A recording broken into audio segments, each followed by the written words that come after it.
भाई एक बात मेरे मन में आ रही है और उस बात का मैं जनता के माध्यम से आंसर जानना चाहता हूँ। हमने गलत सुना है या हमें गलत बताया गया है, ये फैसला आप लोगों को करना है। मैंने बचपन से सुना है कि जिस व्यक्ति ने घर बार छोड़ दिया, अपना भक्ति के राह पर चल पड़ा,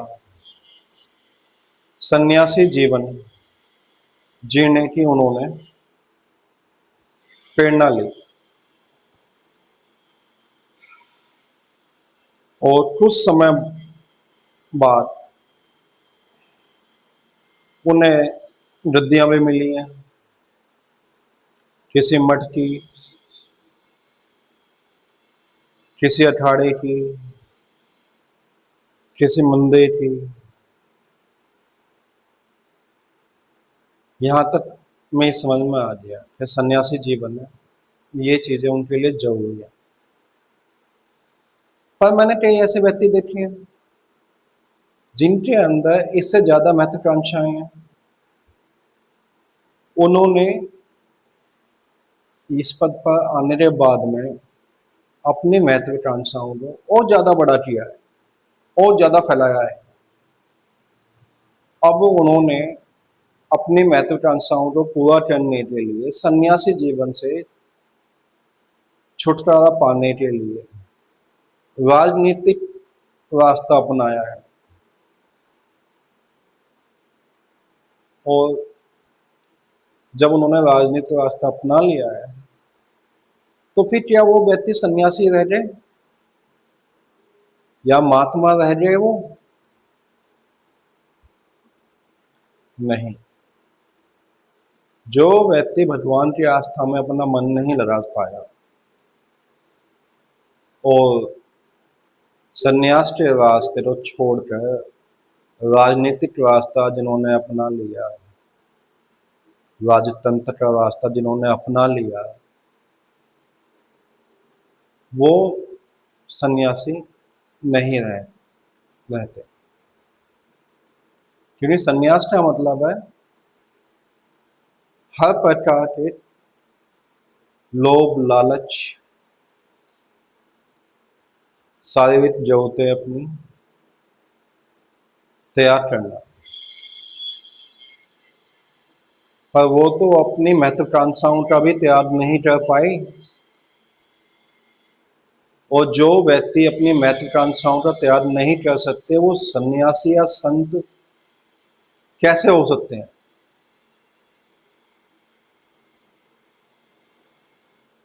ये बड़ा जटिल सवाल है। हम ऐसे व्यक्तियों को किस आधार पर गुरु मान सकते हैं? जिन्हों का अपने ऊपर बस नहीं है, वो हमें धर्म की क्या शिक्षा देंगे? किस प्रकार वो हमारे धर्म की रक्षा करेंगे? किस प्रकार वो धर्म का प्रचार करेंगे? ये सोचने वाला विषय है। और अगर वो राजनीति में आना ही चाहते हैं तो किसी भी व्यक्ति ने उन्हें मना नहीं किया। बस एक अनुरोध मैं करना चाहता हूं कि अपने नाम के आगे से वो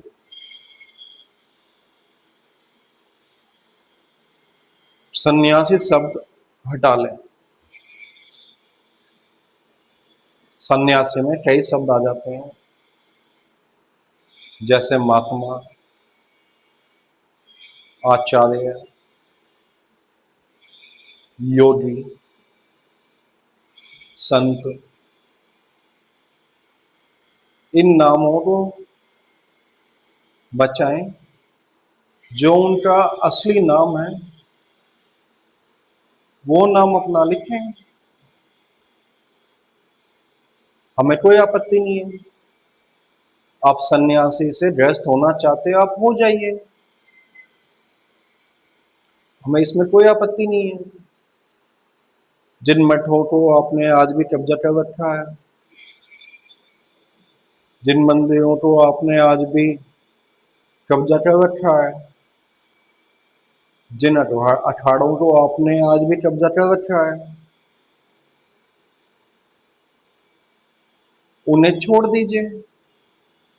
अपने नाम के साथ आप राजनीति कीजिए। इसमें हमारी कोई भावनाएं आहत नहीं होंगी। परंतु अगर आप ये सब नाम लगा के राजनीति करते हो तो भक्तों की भावना आहत होनी है, क्योंकि राजनीति का चरित्र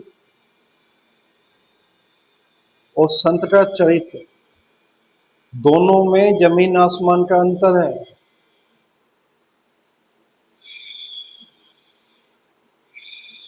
एक राजनीति जिसमें छल कपट और भेदभाव पूर्ण होती है, एक सन्यासी जीवन जिसमें जीवन मरण से कोई संबंध नहीं होता, चाहे आदमी जिए या मरे, उसे धर्म के राह पर चलना होता है।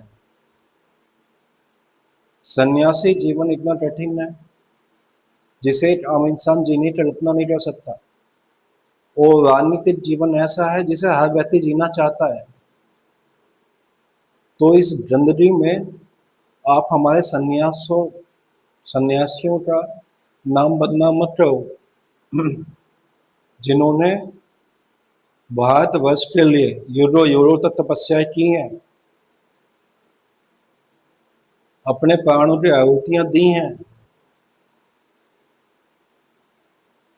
ऐसे सन्यासियों का आप मान सम्मान मत खो, जिन सन्यासियों ने इस भारत की सृष्टि के लिए ना जाने कितने अद्भुत कार्य किए हैं। हमें राजनीति में आपके आने से कोई दिक्कत नहीं है, मात्र दिक्कत इतनी है कि आप अपने नाम के आगे से जो हमारे संत समाज का नाम है, योगी, गुरु, महतो, भगत, ये सब हटा लो। इतनी हमारी आपसे प्रार्थना है। आप सन्यासी जीवन में होते हमें कोई दिक्कत नहीं थी, परंतु आप एक राजनीतिक परिवार में जुड़ रहे हो, हमें अब दिक्कत है भाई।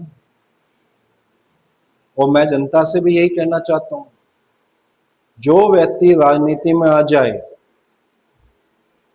चाहे वो धर्म के जितने बड़े पद पर हो, उसका त्याग करना ही जनता की सबसे समझदारी की चीज होगी।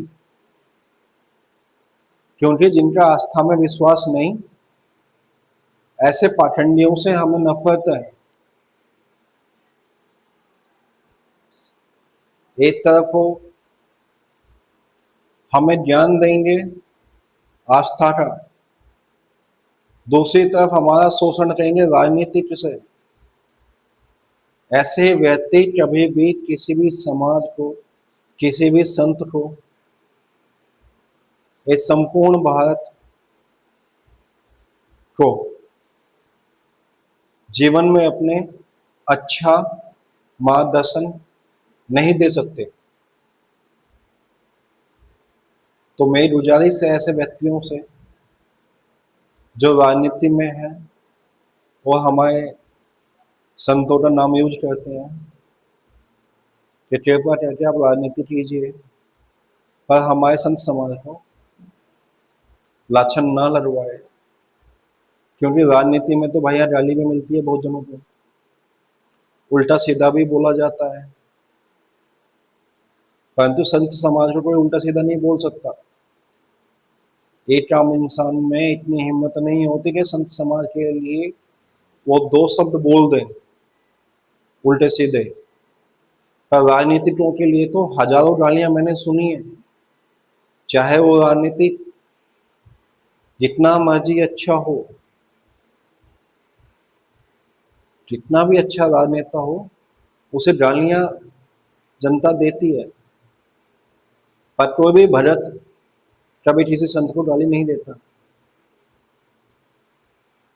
अगर मेरी बात किसी व्यक्ति विशेष को बुरी लगे तो मैं हाथ जोड़कर माफी चाहता हूँ, परंतु मेरे जो शब्द हैं वो हो सकते हैं एक बार के लिए किसी व्यक्ति को बुरे लगे, पर मेरी भावनाएं अपने संत समाज के लिए बिल्कुल साफ है। मैं नहीं चाहता कि किसी भी राजनीतिक व्यक्ति की वजह से मेरा संत समाज बदनाम हो, कोई टीना टिप्पणी करे मेरे समाज पर, क्योंकि मेरा संत समाज हमारे खून में बहता है।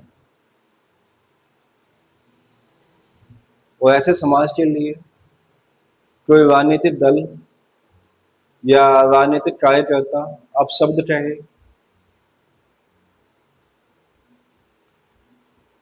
जो सन्यासी के रूप में बैठा हो, तो हमारी भावनाएं आहत होती हैं भाई। इसलिए मेरा आप सबके माध्यम से अनुरोध है, जो भी व्यक्ति राजनीति में हो, कृपया करके अपने नाम के आगे से संत समाज के नाम को हटाए। धन्यवाद। जय हिंद, जय भारत।